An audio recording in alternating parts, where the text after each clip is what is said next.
Welcome back to another episode of Plaas TV. Today is World Desertification Day. More than 2 billion hectares of previously productive land is degraded, but by 2030, food production will require an additional 300 million hectares of land. We know we are nothing without food, so today we have some experts in the studio to tell us more about the efforts of the industry to combat desertification and to lighten Mother Nature's load a little bit. But first, over to Lisa Roberts for a bit of news.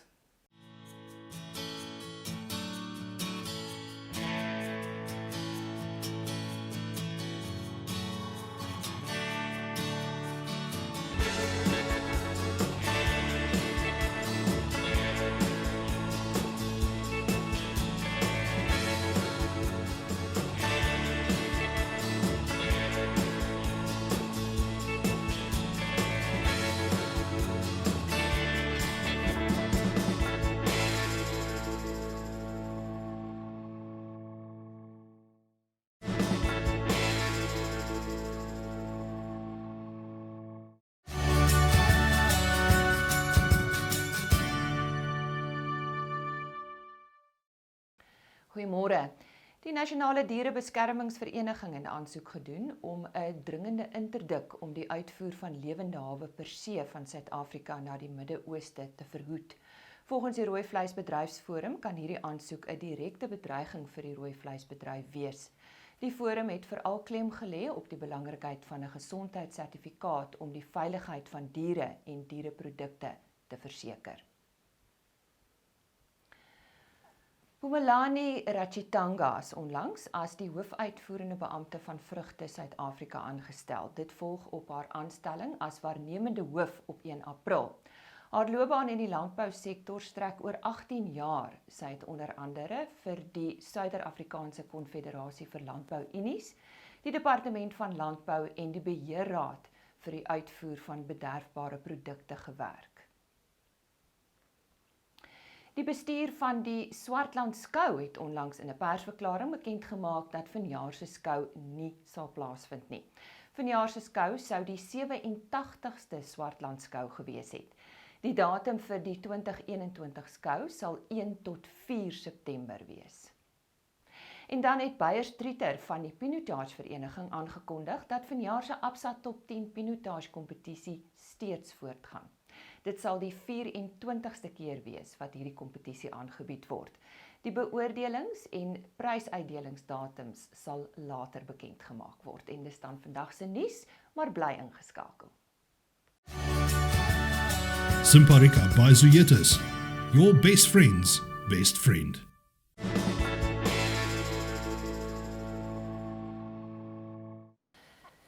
Die natuur se reaksie op die aansienlike daling in menslike aktiwiteite weens COVID-19 het ons opnuut bewus gemaak van die geweldige druk waarop die omgewing is. En dan begin insekboerdery en insekverwante produkte baie van hierdie kwessies aanspreek as dit kom by voedselsekerheid. So reken Dr. Elsje Pieterse van University van Stellenbosch en ons gesels vandag met haar oor insekboerdery. Nou Elsje, hoe groot is die insekboerderybedryf wêreldwyd? Weet jy, die insekboerderybedryf in die wêreld is regtig baie groot. Die Ooste produseer natuurlik baie insekte. In Afrika is daar baie plekke wat insekte produseer. Bye is een van ons grootste insekboerderye. Mense dink nie altyd aan bye as insekboerdery nie, maar die insekte as voer en voedsel het in die weste nou maar 'n paar jaar terug begin optel, maar hy groei baie vinnig en reken dat hy teen 2030 gaan die voerbedryf ongeveer 2,8 biljoen Amerikaanse dollar wees en die voedselbedryf ongeveer 8 biljoen Amerikaanse dollar. Maar hoekom word daar met insekte geboer?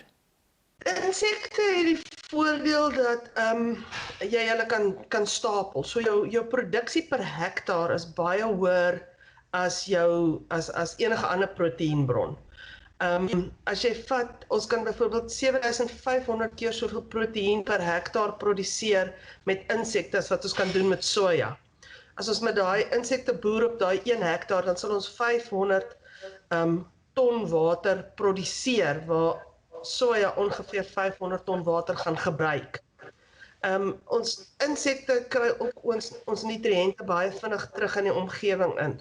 So as ons hulle byvoorbeeld gebruik vir afval hersirkulasie, in steede van dat ons afval vir maande in 'n ashoop lê en vergaan, breek hierdie insekte dit af in 11 tot 16 dae, die black soldier fly, en brommers breek abattoir afval af in 3 dae. En dan het ons en die water wat afkom is in die vorm van waterdamp, dis suiwer, is glad nie gekontamineer met patogene of nutriënte nie, so dit verhoed waterbesoedeling. Dit is net in totaal 'n ding wat regtig sin maak.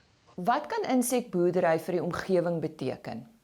Baie voordelig vir die omgewing, ja, baie voordelig vir die omgewing. Ons produseer ook greenhouse gases, as jy daarna kyk, waterdamp is 'n gas wat ons nie moet produseer nie, maar ek produseer liewer waterdamp voor ek metaan produseer, as ek nou regtig 'n keuse het. Ons het ook nodig dat die water teruggaan in die watersiklus in, want op die einde van die dag die waterdamp moet weer vir ons wolke maak, sodat dit weer kan reën. En as al hierdie water op die einde van die dag vasgevang is in ashope, dan kom dit net nooit terug in die sirkel in nie. En die dag as dit uitkom, dan is dit gekontamineer en is onbruikbaar.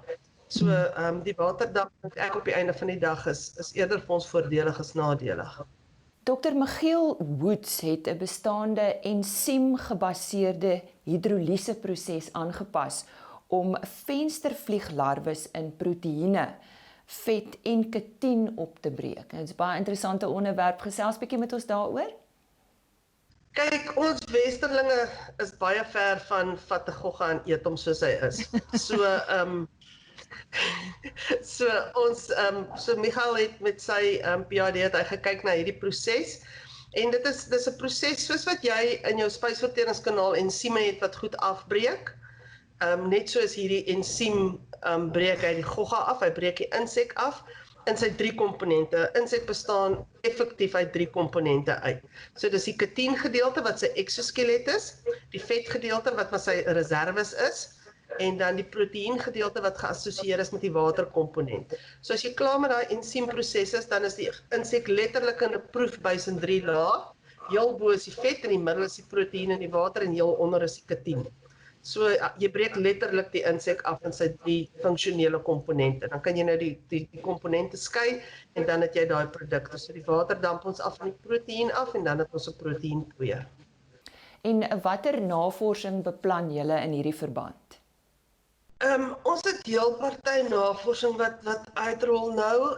Ons kyk na 'n zero waste to landfill projek waar ons kyk na die neersit van containers waar mense organiese afval kan insit en die larwes breek dit dan af. Daai larwes word geoes en ons maak bioplastiek, biodiesel en filters daarvan. Ons kyk na die uitrol van kleinskaalse eenhede vir skole en huise en sulke goed, sodat mense die kinders ook leer.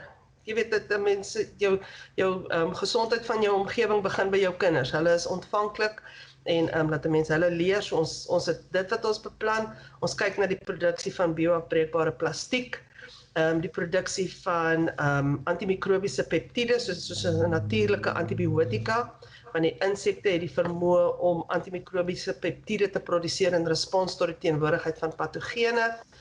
Daar's 'n klomp goed, daar's die ensieme wat geoes kan word vir die behandeling van diabetiese seere. So ons het 'n legio van navorsingsprojekte wat lê, wat ons nou studente, befondsing en medewerkers mee moet kry. Soos ek gaan nie mediese navorsing doen nie.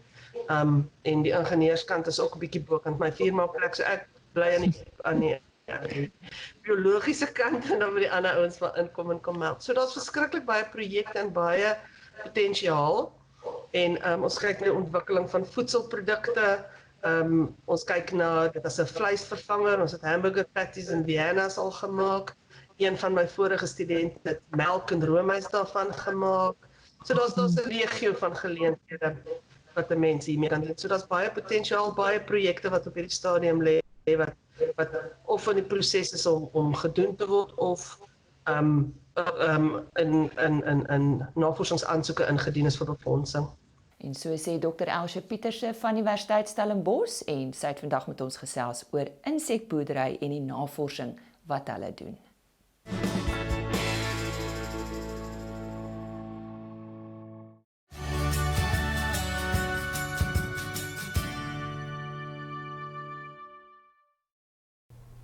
Goeiedag, ek is Kristal van Franse Klerk Onafhanklike Tegniese Ontleeders. Hierdie week kyk ons na die mielieprys op die Amerikaanse beurs. Vir van julle sal dit bekend staan as die Corn Future. Nou tegnies verhandel die Corn Future rondom $328, maar daar's 'n paar optimisme wat sigbaar is op hierdie weekgrafiek. Die eerste ding was daardie twee agteropeenvolgende kersse waar steun telke male gevind is rondom $300. En hierdie twee kersse wat na mekaar volg met lang putte na onder bevestig 'n haarnaaldboog laagte. Dis 'n kersformasie wat vir my sê dat daar meer kopers as verkopers was.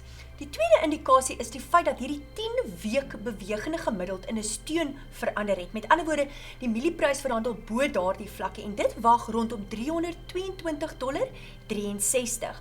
Ek kan aanneem dat die volgende hoër laagtepunt op hierdie Corn Future bevestig sal word bo $334.27 en dis die hoogtepunt van hierdie kers. En ek het ook hier 'n horisontale trendlyn ingetrek wat beteken tegnies gesproke wanneer die mielieprys bo daardie $334.27 kan inskuif, sal my volgende hoër laagtepunt bevestig word. Wat is 'n hoër laagtepunt? Dis wanneer 'n instrument terugtrek, steun kry, 'n loopie maak na bo, weer terugtrek, steun kry en wanneer hy weer 'n loopie insit, wanneer daardie vorige weerstand in 'n steun verander, met ander woorde hy begin bo hom verhandel, word dit as positief gesien want beteken in elke terugtrek was daar kopers gewees wat die prys ondersteun het. Ek gaan eers bekommerd raak oor die Corn Future prys wanneer hy weer onder daardie 10 week bewegende gemiddeld van $322.62 inskryf. Sien uit daarna om volgende week na een van julle ander afgeleide instrumente te kyk. Wonderlike week vir julle. Totsiens. NUTRI Feeds, die formule vir sukses.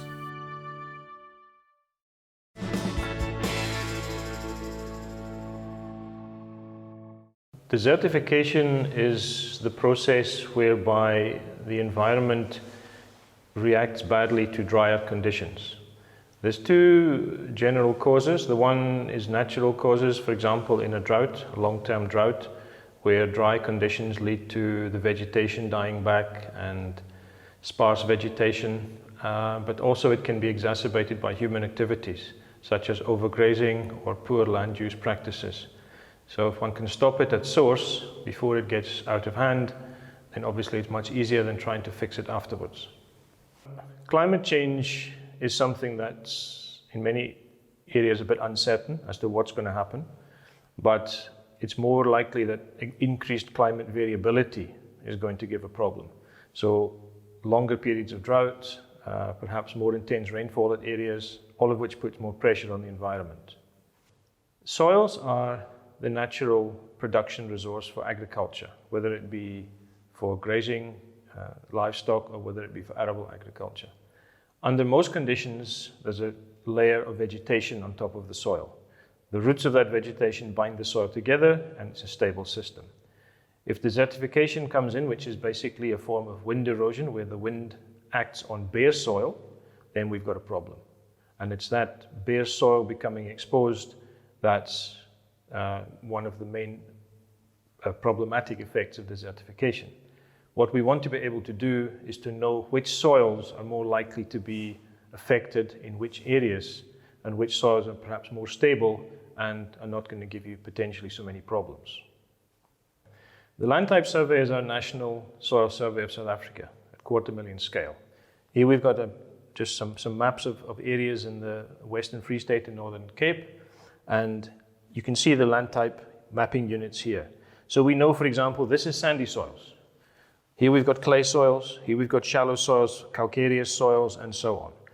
And we know more or less what soils occur in these areas and at what percentages or what dominance of occurrence.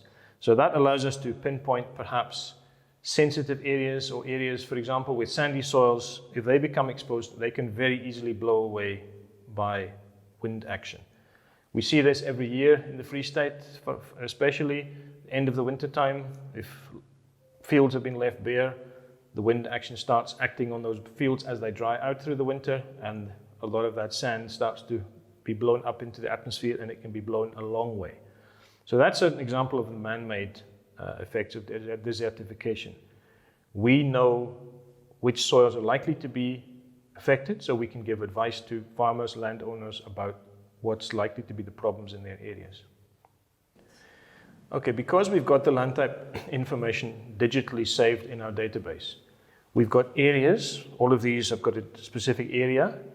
We've got, within each land type, we've got the areas of the different soils, whether it's productive soils or soils that should be reserved for grazing.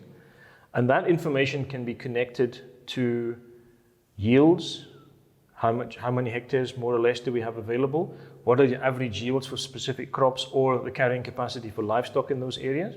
And that then can be taken one step further to monetary values, obviously price per hectare, input and output costs, price of livestock.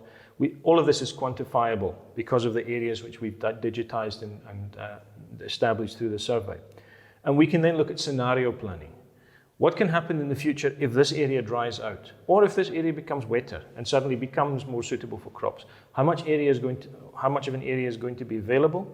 What's the possible yields that you might be able to get? And that's all for long-term planning, for food security. It's all quantified in our database, and we can give scenarios for various potential climate variability scenarios in the future based on the soil database, along with climate, but the crux of everything is the soil.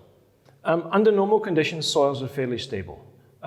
With the vegetation cover on top, they're not going to change very much. Soils take an awful long time to form. But under agricultural conditions, long-term fertilizing and cultivation, the chemical status can change a bit of the soils. But generally, the soil database is not going to change very much.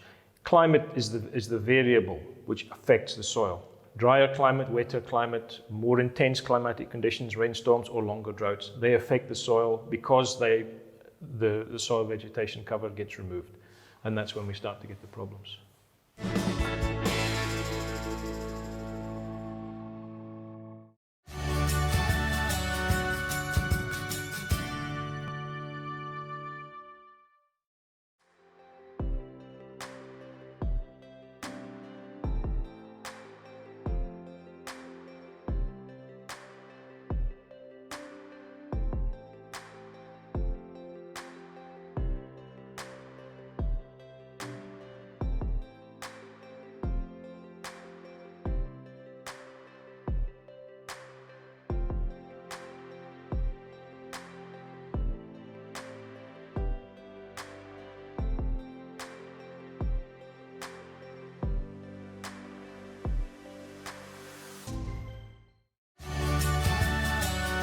Standard Bank, voluit vorentoe. Parasiete bly maar vir almal wat diere het 'n probleem en bosluise is sommer voor in die koor as dit kom by die oordra van sekere siektes en ons gesels hier spesifiek oor honde. Ons praat vandag met Lisa Leroux, sy is van Zoetis en ons praat oor spesifieke hoe bosluise op troeteldiere spesifieke siektes oordra. Nou waarom is bosluise so problematies vir honde? Behalwe die feit dat dit 'n grillerige irritasie is vir ons, suig dit bloed in ons honde. So hulle kan vasheg en op 'n hond bly vir 'n week of 2 as die hond nie behandel is met 'n bosluisbeheermiddel nie. En die rede daarvoor is hulle het spesifieke gesofistikeerde chemikalieë wat hulle in die hond inspuit deur hulle speeksel, daar waar hulle vasheg. Die eerste enetjie desensitiseer die area sodat die hond nie voel daar is 'n bosluis wat daar vassit en irriteer nie. Dan sal dit ook 'n teenstonningsmeganismetjie is van daai chemikalieë wat help dat die bloed vrylik vloei na daai area toe.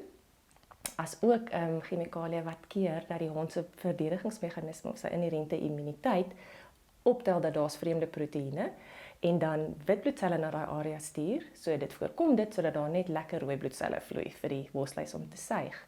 Maar dit is alles maar net om te noem, dit is wat kan gebeur, maar die groot probleem met bosluise is hulle dra siektes oor, soos bosluiskoors en bosluisbytkoors. En dit is die groot probleem vir honde in Suid-Afrika spesifiek is bosluiskoors nog steeds die nommer 1 oorsaak vir honde wat doodgaan.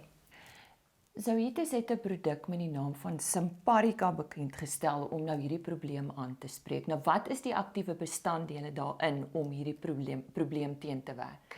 Ja, Simparica is ons maandelikse smaaklike koutablet vir honde wat werk teen bosluise en ook vlooie en myte. Daar's een enkele aktiewe bestanddeel en dit is sarulaner. So Zoetis wetenskaplikes het vir 2 jaar lank 'n doelgerigte siftingsprogram deurgewerk om meer as 3000 verskillende potensiële molekules te ondersoek om daai spesifieke ideale kombinasie van 'n klompie faktore in sarulaner te vind wat die aktiewe bestanddeel is van Simparica. Lisa, maar hoe werk Simparica? Daai spesifieke aktiewe bestanddeel is gekies op grond van sy kragtige werking en sy selektiwiteit vir 'n spesifieke reseptore in die bosluis se senuweestelsel. So op grond van die kragtige werking is daar 'n baie lae konsentrasie nodig in die hond wat veiligheid verseker, as ook sy farmakokinetika, dis hoe hy beweeg deur die hond se stelsel om 'n volle 35 dae te werk. Nou ja, dit was Lisa Leroux van Zoetis en ons gesels volgende keer verder met haar oor bosluise en die probleem met bosluise op ons diere.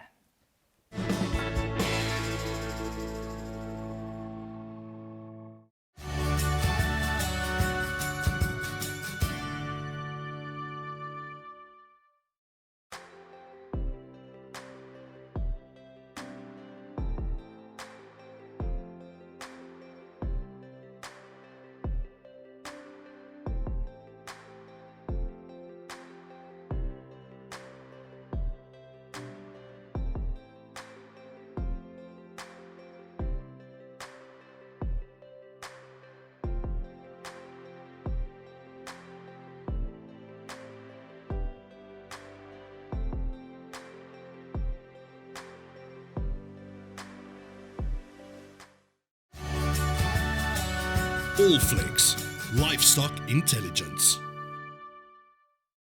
Plaas Media is ook die tuiste van Agri On Air, 'n opwindende landboupotgooi-diens. Besoek die AgriOrbit webtuiste om na aktuelle gesprekke en bedryfskwessies te luister. Plaas TV het onlangs by die Landbou Navorsingsraad in Irene gaan inloer en met onder andere professor Michiel Skols oor 'n opwindende toevoeging tot die kampus se veeafdeling gesels. Veeboere, julle mag nie die episode misloop nie. Onthou om Vrydag weer in te skakel hiervoor.